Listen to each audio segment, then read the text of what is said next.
social media, unlon lang nato. Kung unsay istorya na libak sa laing tao, unlon lang nato. This is where you have the opportunity to shift your mindset. Kung na ako'y negosyo, I want to innovate. So innovation distinguishes between a leader and a follower. So my question here right now, are you a leader or a follower? Do you have the innovation mindset? No? To really break the barriers, no? To really ask questions and to really create something for a positive change. And the question here right now is, what is the innovation mindset? The innovation mindset is a way of thinking, embrace change, encourage creativity, sakto din si Ma'am, and promote pursuit novel solutions. This is a very big word, embrace change. Kung sa napo katuig is logbook system yapon mo. Question mark, how do you embrace change? Pas-pas ba kaayo na ng ChatGPT, sir, no? Pas-pas kaayo. Tagain kong ipalihog scan, i-analyze kung pila ka buok empleyado ni sold karon. Ina nakapaspas. Magpapili ba ka? Do you embrace change? Do you have the innovative mindset? So simple na din ang elemento, no, sa atong innovation mindset. It's about curiosity, it's about creativity, it's about risk-taking, resiliency, kung naatay mga challenges or failure, and how do you collaborate. So kudos to the government, no, to the Mandawi City, no, for having this. I think it's time for us to help one another. Okay? Sa akong giingon pa, we as a human being, we are very curious. No?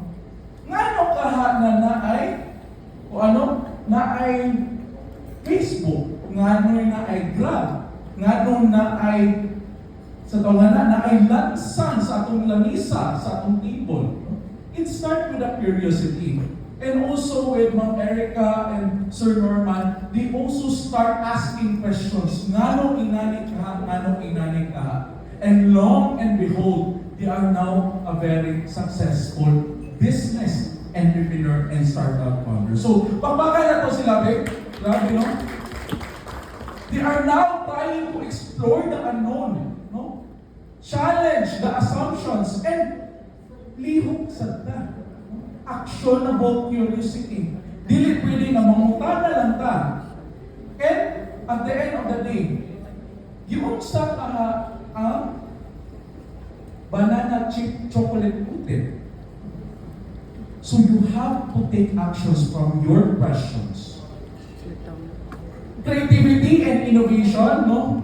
Really diverse thinking, inspirational sources, and creativity techniques. Usually, ang inspirational sources, dili lang kwarta ha, even though na-appeal yun ang kwarta sa inspiration mo pag-build o business, pag-unsa man iyong ganahan na pinakaunod.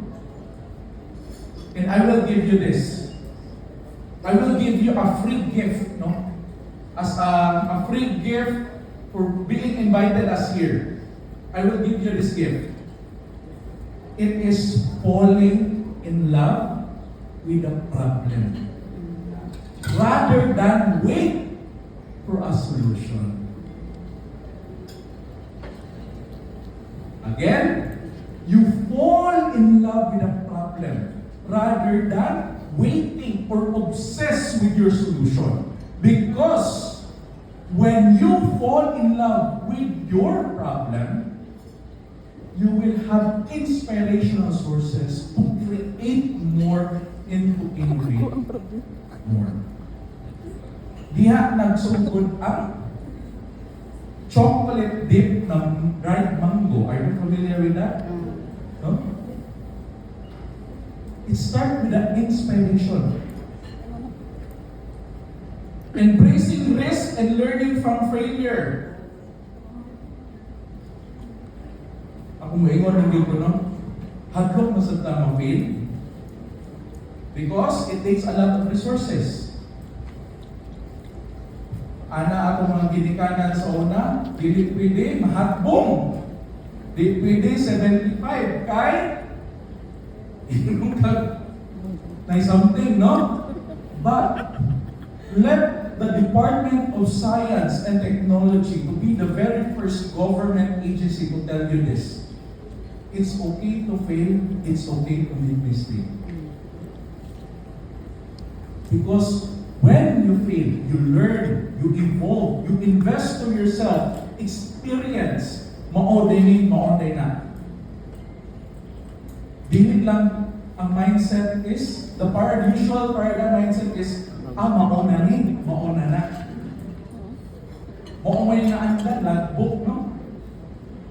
But we have to move forward. I want you to think that failure is a learning. Failure is your investment. Failure, no, is your opportunity to grow. It's okay to fail.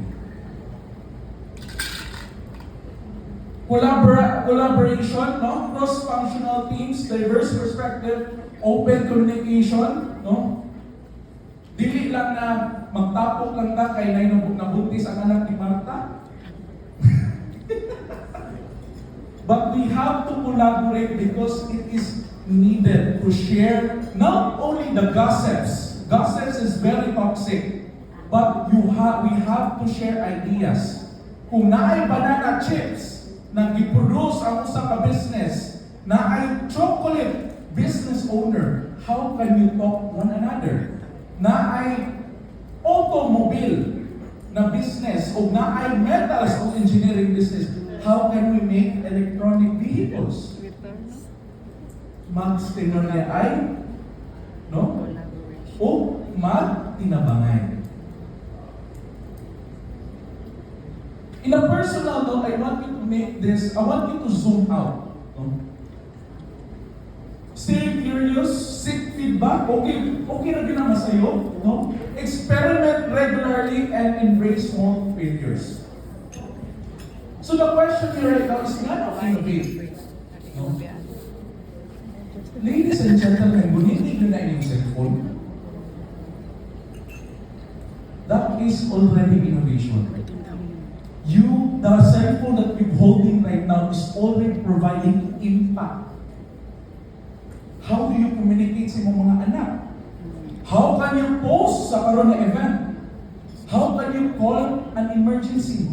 It creates certain kind of change and impact each and every one of us.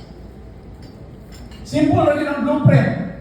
Kung naakay banana chips, yan naakay chocolate, idea, design, prototyping, testing, then ipakaon sa iyong silingan. Kung sa'yo tanaw niyo sa banana chips, chocolate coated banana chips. You have to love your customer also. You have to launch so that you can love more of your customers. And by that customer per se is, kinsa man nagabayan sa iyong produkto. Diba yung mga customer? Usually is the product that we're trying to create is full of ourselves. Maone akong gihimo o sirin kay maone ang akong na-experience.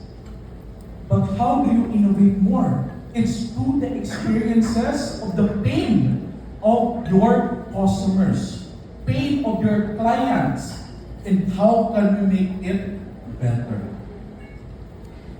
So all you have to do is customer-centric, no? Cross-functional collaboration, mga nurses, healthcare providers, talk with the engineers talk with the farmers talk with your entrepreneurs, and talk to one another. The reason why nangundat ko dire, ngay, Sereno, no?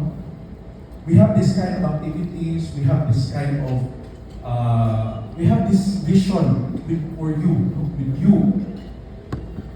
But nainiingon ako na sir, lisod kaayo kay ang utok or ang mindset sa mga tao, wala pa ngayon. Wala tayong culture of innovation.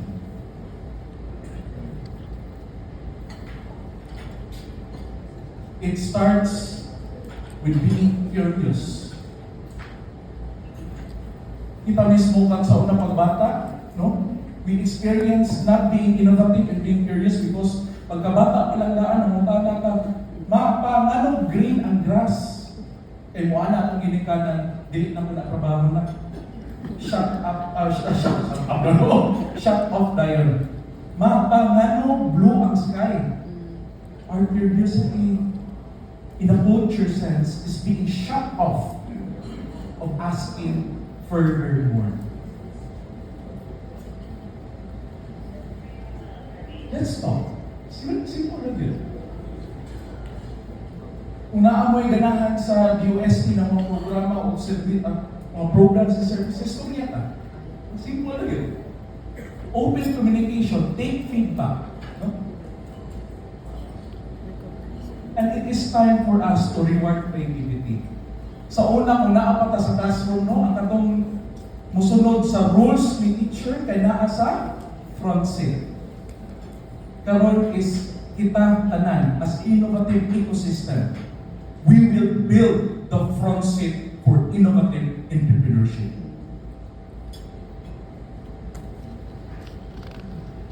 It's okay to fail. And hopefully, at this point in time, this is very monumental because you are the future leaders. And I'm not talking only na you're the future leaders of your business, but you are the future leaders or to be the role model of the future generation. If you will innovate, if you will have innovation mindset, we will create an innovative ecosystem. When we create stronger innovation ecosystem, we will create stronger innovation culture. Dili na ni para nato, para ni sa mga anak. Kung inyong mga anak musulod dili, naasay hope na o ginaagi ko ni mama or ni papa. Kung innovate ko, kung servisyo ko sa katawhan para sa tanan. So I would like to end my presentation.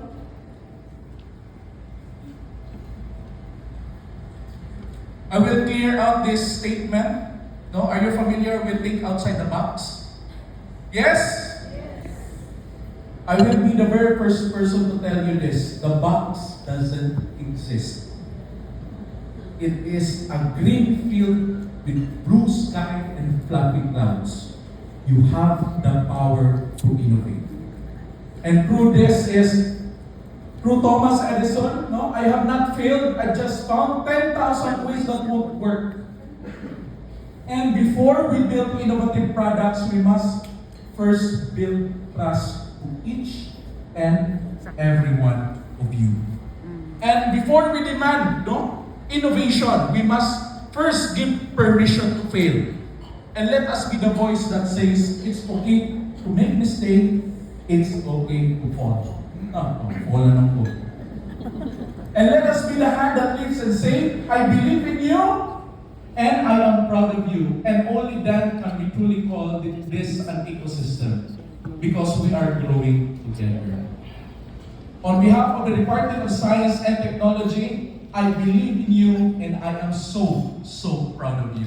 So let's grow together, let's innovate together, and at the end of the day, let's serve the Filipino people. Thank you so much, and have a great day. Thank you very much, Mr. Dino Kapagkal. Thank you.